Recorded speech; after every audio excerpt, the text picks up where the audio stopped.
Welcome back to the next episode of TMT with Mike O'Reilly. My guest, Jonathan Adelstein, former commissioner at the Federal Communications Commission, and I want to get this correctly here. Executive Vice President, Chief Strategy and External Affairs Officer, TWN Communications. Is that right? That's right. Well, Jonathan, thank you so much for your time. I really appreciate you doing this with our audience and explaining some really complicated issues before us. Sure. Nothing more important than an ex-commissioner of the FCC, so to be with you is an honor. That's very kind of you. So I'm interested, in just setting the stage, I'm interested in your take on government. You have a long career inside of government, and then many years after leaving the government in the private sector. Do you miss the government side of the equation, or are you having so much fun in the private sector? I'd say both. I never found a more meaningful career than when I was in government for 25 years. You and I both spent a lot of time on Capitol Hill, and I ended up working for the leader in the Senate, which was fascinating. And you were more in the weeds on a committee and really doing the law day to day. And I was having to manage at a more macro level, which is actually in some ways more interesting, in some ways less, because you don't have as much of an impact on the details of the legislation. But the macro view of the way the country works is amazing. And then to be vaulted from that to the FCC was a big change. And from there, I ran a large agency. We did the grants under the Recovery Act at the Rural Utility Service, which I headed for President Obama. But then I landed really positively in the private sector, WIA, where the wireless infrastructure industry really had the wind at its back, and I was able to capture that for the association and grow the association as the industry was growing and protect it, enable its growth, which kind of led to a job in private capital. And I've been working in that sector ever since, which is definitely, as most people know, the most lucrative, but also really interesting. Maybe not as meaningful, because it's all about how do you maximize returns for investors, but also the smartest people in the world are involved. And now I'm really focused on one ISP for a lot of the time that is building in rural America, which has been my passion for all these years. So my career really has some coherent themes in it and just worked out that way. So I'm really, really happy. So coherent themes by happenstance. Exactly. So it's okay, let's get into some policy issues where you and I reside for so long.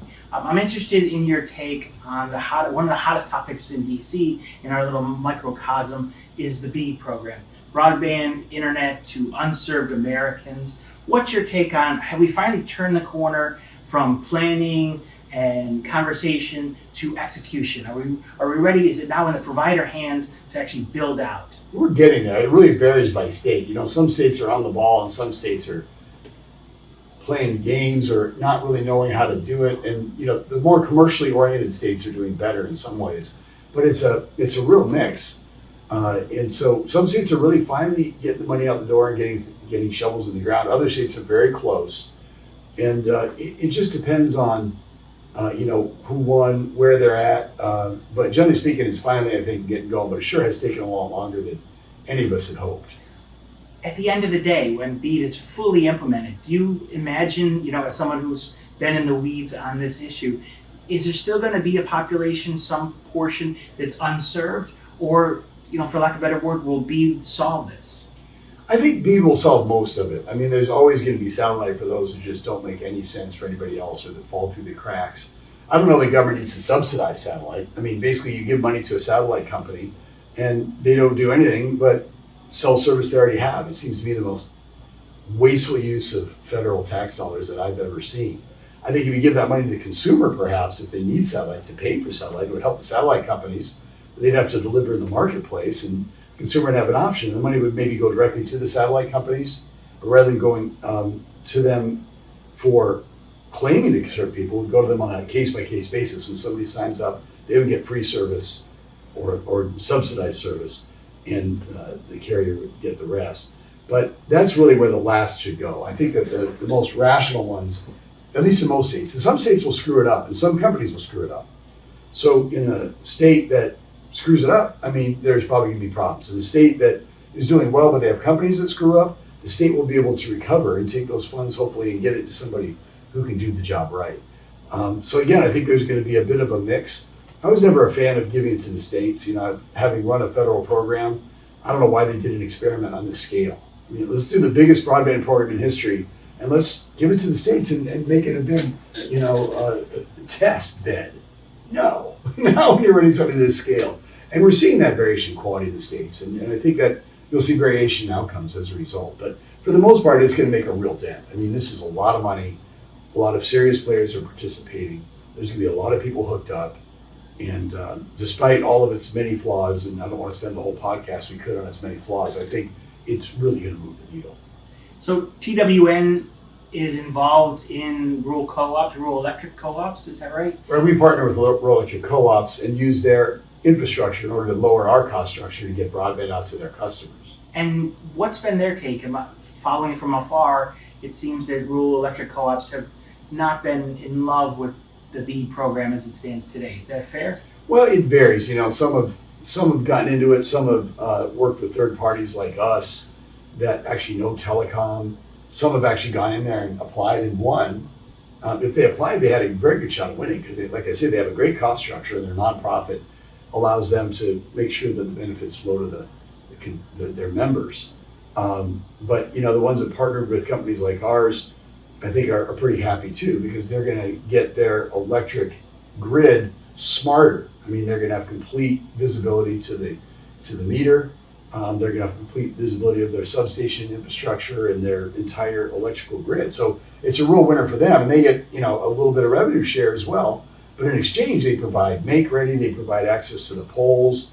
They provide access to a much cheaper way and a faster way to get broadband to their members, which is a win-win. It's a win for the for-profit like us, and it's a win for the co-op that gets its members served and its network up to a much higher level of transparency in terms of where the power is flowing, when there's outages, efficiency, and the benefits to them on the electric side are huge.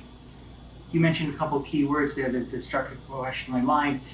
Are we going to still see some obstacles in actually building broadband networks in rural America, whether it be access to rights of way or pole attachments? There's been a number of skirmishes, a lot of skirmishes over the many years. You and I have been part of some of those and trying to resolve them. Are we going to see new ones going forward in the BEAD program?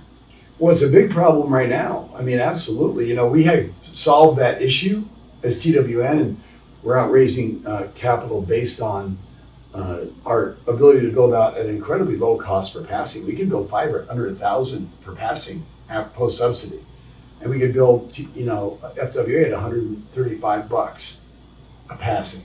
These are remarkable numbers that are very interesting to investors, and we're speaking with investors now about how we're going to get all the capex that we need to build out and to expand, because others are dropping out, and we're able to, companies that are well financed and well managed can actually go beyond their existing footprint, even their footprint of BEAD wins, to go further.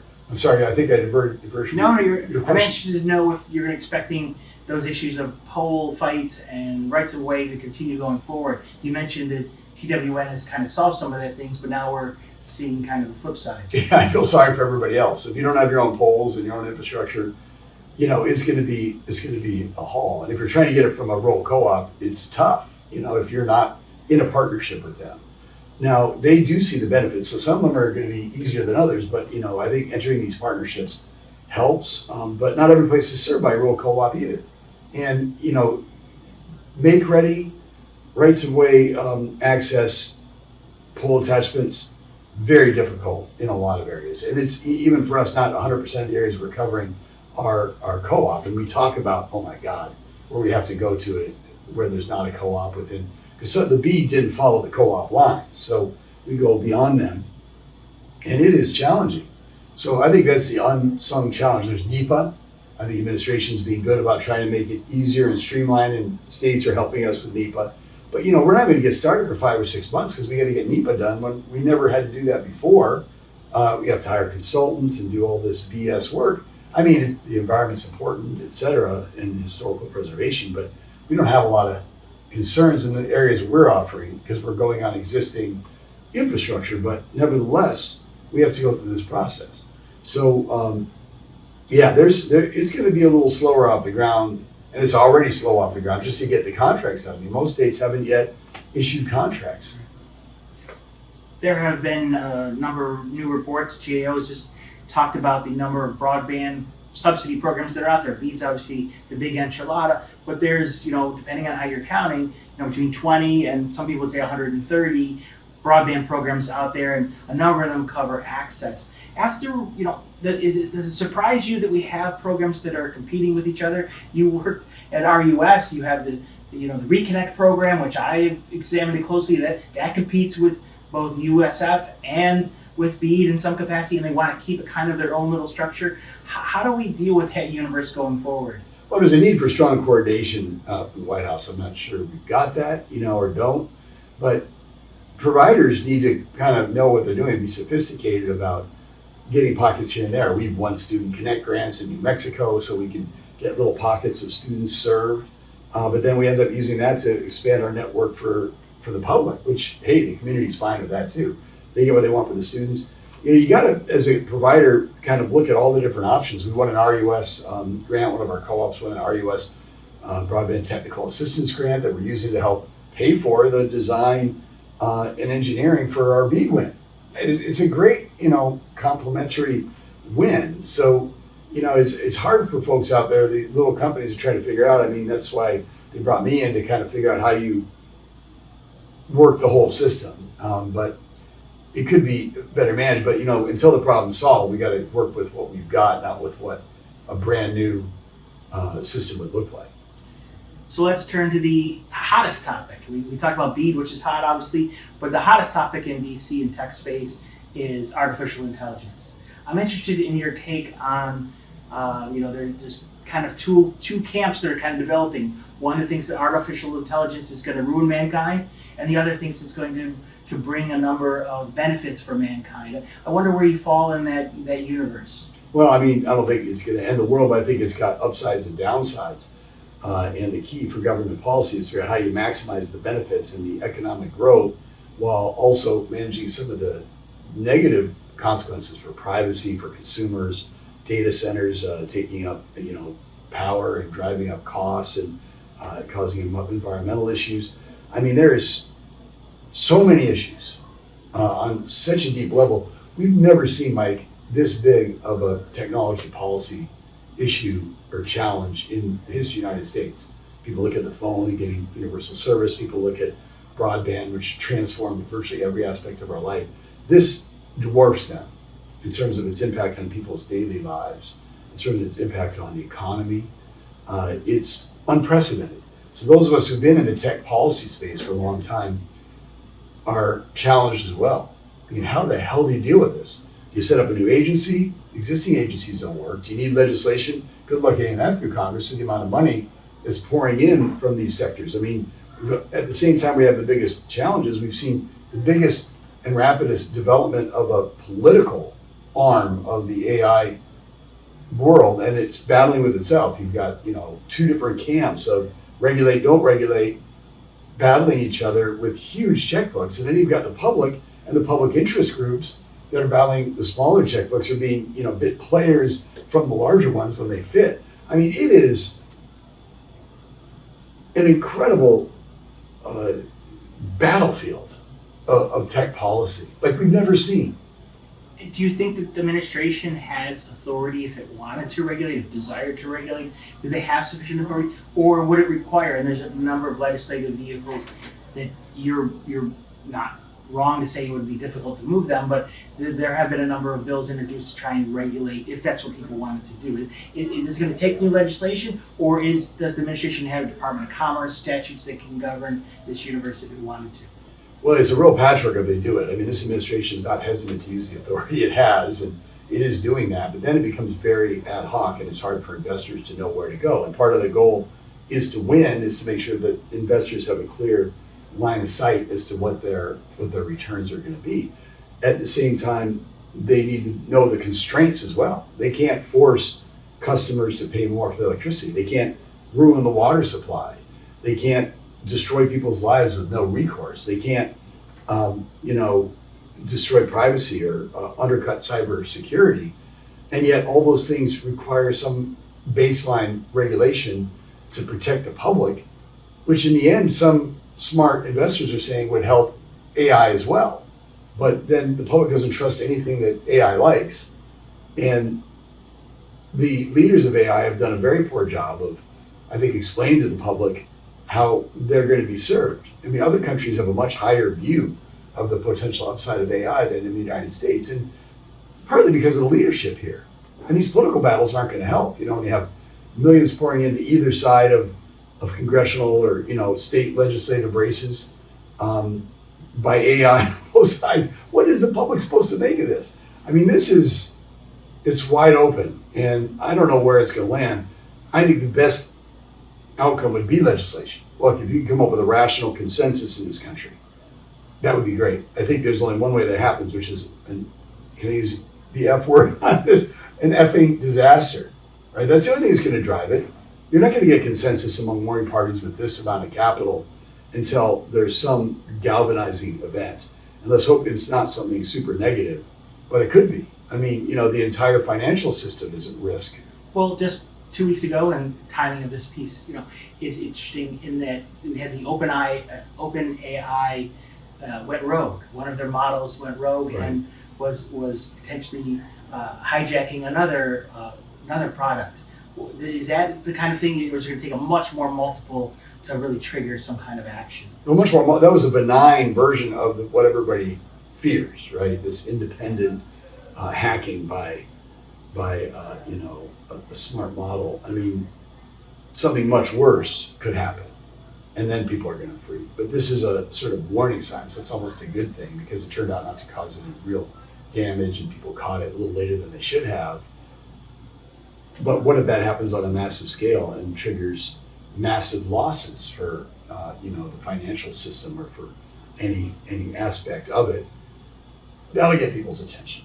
And you know, it depends if the Republicans or the Democrats prevail. Also, I think the Democrats are much more likely to try to control this beast. You know, I mean, the Republican policy so far has been kind of let it ride and hope for the best. And they've got, you know, major players in the field actually, you know, dictating and having their little bickering, whether it's Elon Musk or David Sachs. You know, internally, how do we control this as opposed to involving a broader public communication where you bring them in? And I think the Democrats are going to have quite a discussion during the primaries about how to regulate this. And it's not going to be should we regulate it, it's going to be how do we regulate it. And then the question is, can they actually implement their plans? You know, can they come up with something that they can get through Congress? You and I have been in Congress, and we know it's easier to say no than yes. So it's going to take some real leadership to get it done. One group that hasn't had a negative impact or a negative viewpoint, I should say, on AI is investor community. And you mentioned data centers as part of that conversation. I was reading the piece that just popped, I think, this morning, where Switch is now looking to go back in an IPO, and an initial valuation, at least in speculation, is $80 billion. The company may be valued at $80 billion as it seeks to do a $10 billion IPO. Just 4 years ago, it was valued at $11 billion, 7-time increase in valuation in such a short amount of time period for data centers. Is that normal? Is that how Wall Street is treating the importance of data centers? Well, we'll see where the IPO goes, but you know, this is serious talk I read about in the press, and I think it's a reflection of this political problem with siting data centers. Switch is really uniquely positioned where it has existing capacity, existing power commitments. A lot of them are renewable, not all, and it also has a great pipeline to expand.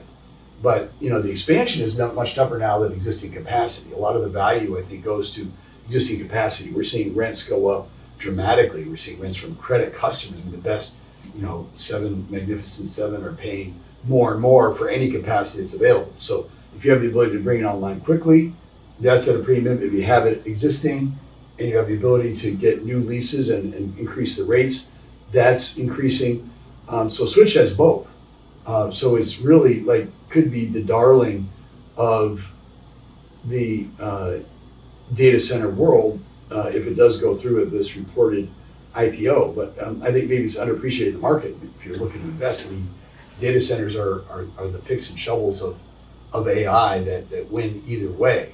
I mean, you're seeing some maybe slow down now in some of the talk because A, it's expensive to build these things, and B, investors are punishing some of the, Magnificent Seven for over investing. But the capacity constraints are real, and it's driving up the value of data center assets. What do you take of the arguments presented by some certain groups and maybe community leaders that they don't want data centers in certain areas? They want them in their neighborhood. A very NIMBY kind of argument. They don't want data centers, but we love the services. How do you square those two? You can't have one without the other. Mike, that's been my whole career. I mean, I was at WIA basically representing the cell tower industry, and nobody wants a cell tower in their backyard, but they sure as hell want their cell service working. They get real mad when it doesn't. And the same thing with AI, when their little tokens run out, they're like, wait a minute, Claude, give me some more data. And then cheating, they spend a little bit more. But are they doing Gemini for free, and sucking up power? My daughter won't even use it because she's like, that's terrible, it's using all that power. And like, geez, she's ahead of me politically. I want to find out something. I'll ask them 3 times because I get a different answer each time. But, it is the challenge, and it's legitimate. I mean, you've seen power being sucked up by data centers, especially here in Northern Virginia, raising rates for consumers. Now, people like you and me maybe can afford that, but for your average household, it's real. And, it's inflationary at a time when there's too much issues with affordability. I think there's a bipartisan consensus. It's nice to see that we can't let data centers drive up the cost for consumers. They got to pay their own way. And so the smart data center companies are coming up with their own generation capacity. Easier said than done. That's going to run into hurdles too. Who wants a, natural gas plant in your backyard, or a small nuclear reactor? Nuclear reactor. Or do you want a solar field? Maybe you want a solar field, but it might not be clean either. Wind farms. I mean, all this stuff's hard to cite. There's no easy way around it. I mean, like I say, it's been my bread and butter to figure this out. And I think the public concern about data centers is in some ways more real than what it was with cell towers. Cell towers are worried about, cancer or whatever, and there was no evidence of that.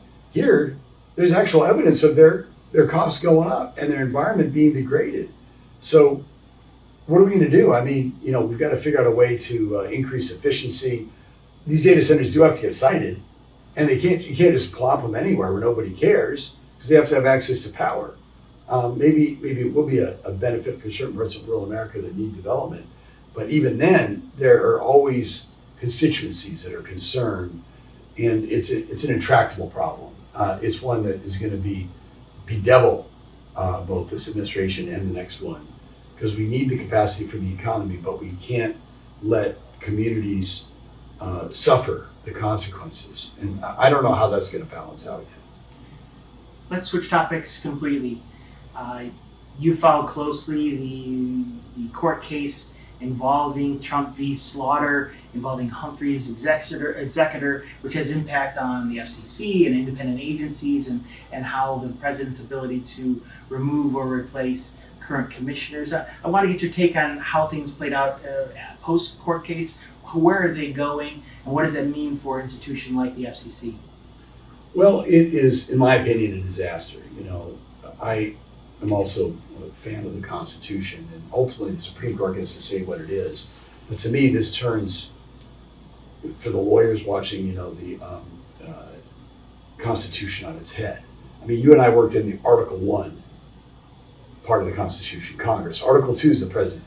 So this Supreme Court, which is supposedly talked about originalism, which is out the window, everybody thinks it's original, says that the Congress doesn't have the right to set the law, that there can be independent agencies that are ultimately appointed by the president, consistent with the Constitution, but have some independence from them. That is basically under the phrase in the Constitution that the president shall see to it that the laws are faithfully executed.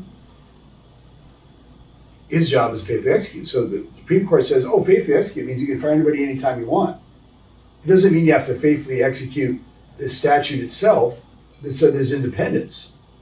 So it comes up with a fake unitary executive structure to trump a fundamental part of the Constitution is the Congress writes the laws, the president carries them out. No, Congress can't write the laws, because then the president couldn't carry them out. This is not originalism. This is not strict construction of the Constitution. This is imposing an ideology that the president has all this executive power, and it's going to have enormous consequences and negative consequences. Congress was wise, and our friend Rob McDowell pointed out the other day on a panel that we did together that it was FDR that tried to abuse his executive authority to fire Humphreys in the first place. So this is what the executive will always try to do. And it's the job of the courts to uphold a balance of power between Congress and the executive, which it did in Humphreys, and it just threw it out the window. And the ultimate irony, and then we can end this thing because I'm so angry I could go on for the next half an hour, is the hypocrisy of saying, oh, the Fed, they're independent. They have a history of independence, but everybody else is gone.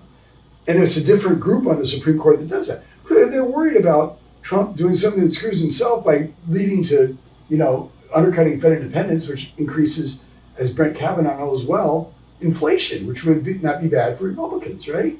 Would be bad for Republicans. So he's trying to protect the president from himself because he thinks he knows the policy better, and Roberts.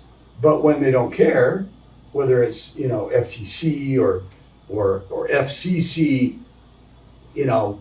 independence be damned. And let's invent some stuff about the U.S. bank that has no relation to what the Fed does today. Fed exercises every bit executive authority as does the FCC. And if you got a unitary theory, you can't just apply it selectively. But the hypocrisy, it sickens me. The court is I used to believe even that the conservatives like Scalia had some integrity in terms of how they made their decisions. But the distinction between the Fed gets to be independent because we think that's important and nobody else does because we don't think it's important on a policy ground is outrageous. What becomes of minority commissioners, and do you have a view on whether the next president will be a Republican or Democrat, whether they come in and just kind of clean shop? They have the ability to fire anyone out of for whatever reason. Do they wipe away any minority commissioners? What becomes a minority? What's the value added? It's a great question. It depends on the Senate and the confirmation battles, right? If the Senate is in control of the opposition party, then they better be nice to the minority commissioners. But the second it flips, are they going to fire them? And then pretty soon nobody gets confirmed, and it just becomes like any other executive agency. I think ultimately it will veer toward that that the role of minority commissioners is less and less insulated and protected, and the vision of Congress in enacting these agencies to have bipartisan rulemaking will be undercut. How it works kind of depends. When I was in the Senate, it was a 60 vote hurdle. You were there. You had to be very nice to the minority, and you had to put in minority commissioners that the opposition leader recommended, which was what happened under Clinton, and that's when that began. Dole, everybody was on board that, and it happened ever since. And then things have veered off a little bit with this administration, but we've seen the confirmation process go down the tubes. We've seen it get worse and worse and more, and it's horrible to see because qualified individuals get caught and don't get confirmed because it's been so politicized. And I'm afraid that's going to happen again here. I think it's going to undermine the vision of independent agencies that I think wisely Congress put in place and unwisely the Supreme Court destroyed. You're involved in a company called IPK Technologies, and I'm interested in what the company does and what's your role for them. Well, this might have been a good segue from the data center discussion, because what we need is more efficiency. And I'm advising a company that makes data transmission more efficient, whether it's 5G or in the case of data centers, AI, particularly for encrypted data. It takes the encryption, puts it into the forward error correction, so it speeds up the process and basically reduces the number of cycles. And the result is that they reduce latency, they reduce the amount of capacity constraints, and hopefully we're proving that we're going to reduce power demands as well. So a very small but powerful set of IP that is very innovative in how it transforms the use of power. And we're now working with a number of large companies to prove out the level. We know it's going to decrease power. It's going to be 5%, it's going to be 10, 15%, whatever it is, we need it. And we also need this data to be encrypted because a lot of it goes unencrypted because encryption can create a drag. And in 5G, it's the same thing. We've seen in the lab that this technology can increase throughput by 3.5 times on 5G networks. 3.5 times. We're sitting here having these royal battles over spectrum. We can take the existing spectrum and fit a lot more capacity using IPK technology to decrease sort of the drag of encryption on getting data to end users. So it's really exciting because I think it's going to fit nicely into the current economic demands. We got to figure out how to get it into the marketplace, and then we've got to figure out how to basically monetize it, and that's what we're doing now. So it's really exciting to be in a venture company that is got technology that can meet the needs of the moment. Last question, I promise. I'm interested in your take. Conventional wisdom is that the elections and midterm will result in one or both chambers switching majorities to Democrats being in power. Does that seem to be your take as someone who's followed elections for a long time? And then what are the ramifications for that? You've been involved in the institution for so long. What happens if one or both bodies change the majority? Well, I think the House is likely to flip. I mean, there's little doubt in my mind. There is a possibility, given I think that Republicans have successfully done some gerrymandering that's limited the shift that's going to occur, and there are fewer swing districts than there used to be. But the trend is so overwhelming in all the polls, and the level of enthusiasm on the Democratic side versus Republican side, even among core Republican voters, that the switch is highly likely to happen in the House. The Senate stuffer is a really tough field for Democrats this year. A great environment, but a tough field, and so they're going to have to flip some hard ones. Maine might have solidified a little bit with a switch. Texas is really in play. North Carolina is virtually in the bag. We'll see what happens up in Michigan in terms of risks, but it's going to be very tough for a Republican challenger anywhere in a purple state to win in this environment with the R behind his name. So I'm thinking the Senate, there's a good shot. I certainly wouldn't put a lot of money on it unless it was even money, because it's just hard to flip. And I think the result will be predictably a lot of investigations and complaints, and there'll be a lot of stonewalling by the administration. It might not get very far, but I think there needs to be a little bit more balance than there has been. I mean, there needs to be some pushback, on the constitutional role of Congress to hold the administration accountable. And I'm hopeful that will do it to a greater extent, both through the power of the purse and the investigations will yield some interesting outcomes, and maybe keep people on their toes so they will be able to more follow the rules and the laws and not just count on being pardoned at some point later, which they'll probably do anyway.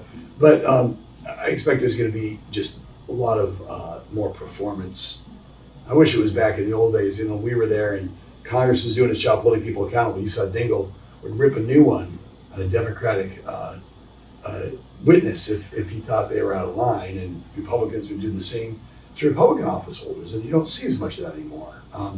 So then it's just frustrating to watch the deterioration of Washington I knew, and I don't know how we get it back on track.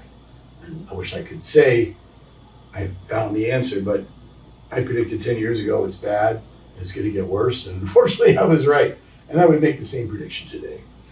Well, we're going to have to leave it there. I can't thank you Sorry, enough so for your negative. insight. May not agree with everything you said, but I do certainly appreciate your insight and your views on important topics of the day. Thanks so very much. Thank you, Mike. Good to see you.